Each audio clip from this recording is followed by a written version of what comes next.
The Newsday continues here on One News Now Business. I'm Diego Castro. Here are the biggest stories on the economic and corporate fronts. The Board of Investments has approved 532 billion pesos worth of investment pledges so far this year. The value of investment approvals from January to mid-May is over 158% higher than the pledges recorded a year ago. Foreign investments increased to more than 403 billion pesos, accounting for nearly 76% of the total. On the other hand, local investments declined to over 128 billion pesos or just over 20% of the total. BOI Managing Head Seferino Rodolfo said the new investment pledges are mostly for renewable energy projects. Last year, the Philippines opened its RE sector to full foreign ownership from the previous cap of 40%. Analysts see inflation easing for the fourth straight month in May.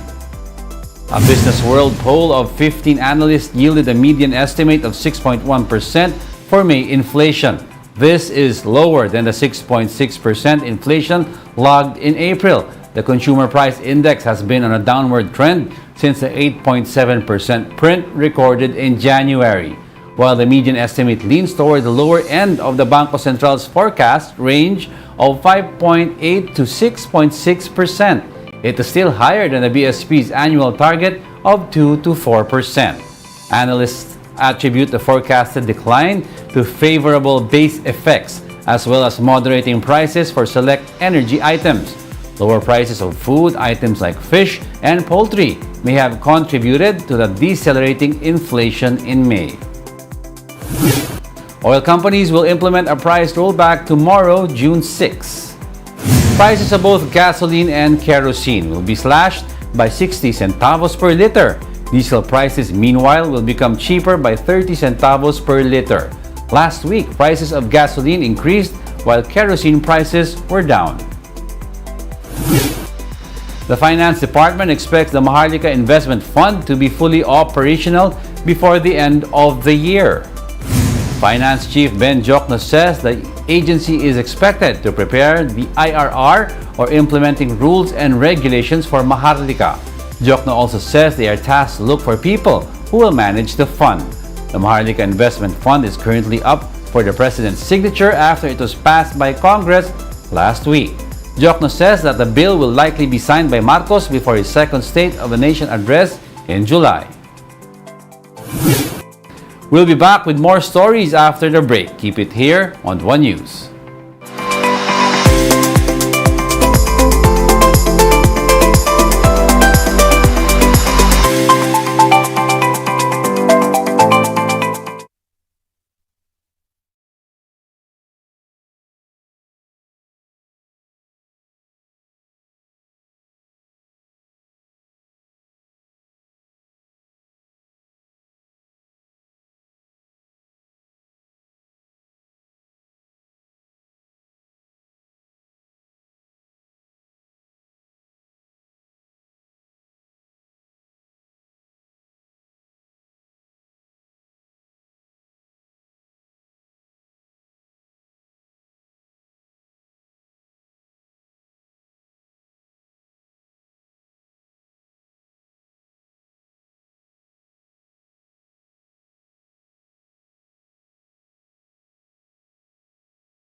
You're still watching One News Now. I'm Diego Castro. The Customs Bureau has issued guidelines for obtaining preferential tariff treatment under the Regional Comprehensive Economic Partnership or RCEP. Under the Customs Memorandum Order, imported goods that originate from the 15 RCEP member countries are eligible to claim preferential tariff rates provided under the deal. The order also details specific procedures for the issuance and acceptance of certificates of origin. Effective June 2, the RCEP has come into force in the country. The Philippines joins 9 other ASEAN countries and economic powerhouses, Japan, China, South Korea, New Zealand, and Australia in the free trade deal. Farmer groups are apprehensive of the country's membership in the Regional Comprehensive Economic Partnership or RCEP. According to former Agriculture Chief Leonardo Montemayor, who is now head of the Federation of Free Farmers, several groups have strongly been opposing the RCEP, which took effect in the Philippines last June 2. Montemayor says that while the RCEP does not lower or remove tariffs for sensitive products like rice, it is still possible for imports to flood the local market. He says RCEP would make it easier to import such products. According to Montemayor, the agriculture sector is also apprehensive when it comes to the country keeping up with other countries in the free trade deal. This as the country's exports may not be at par with those of bigger countries like Japan and South Korea.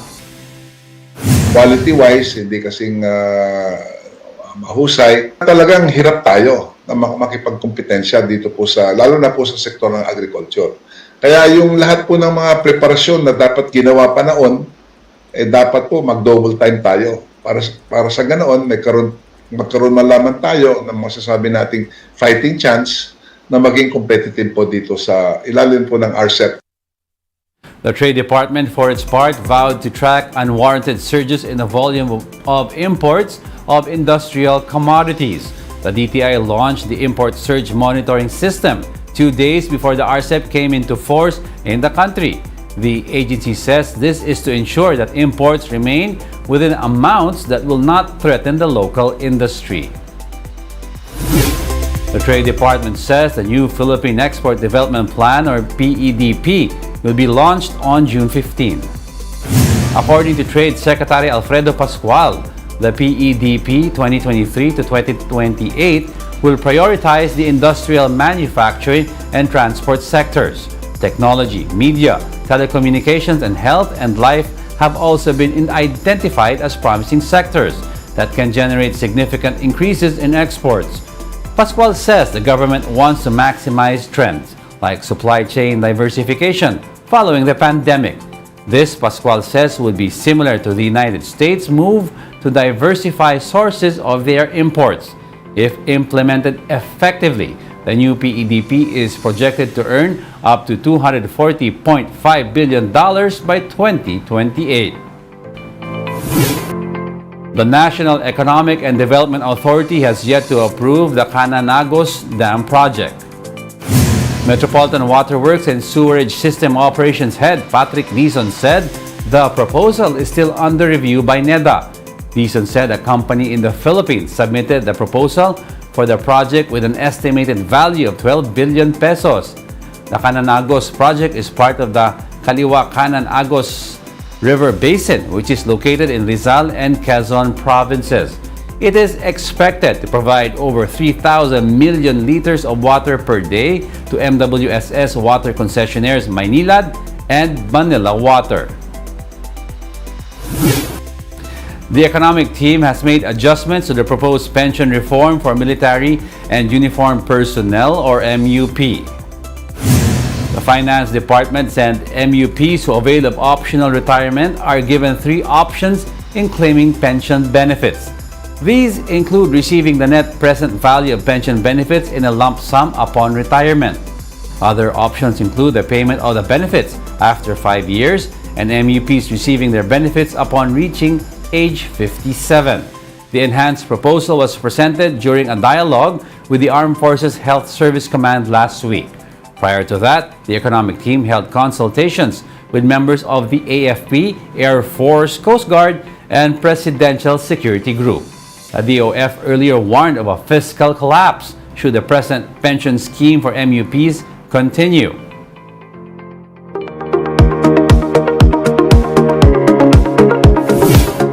Apple will kick off its Worldwide Developers Conference June 5th, US time, where it's expected to launch a mixed reality headset.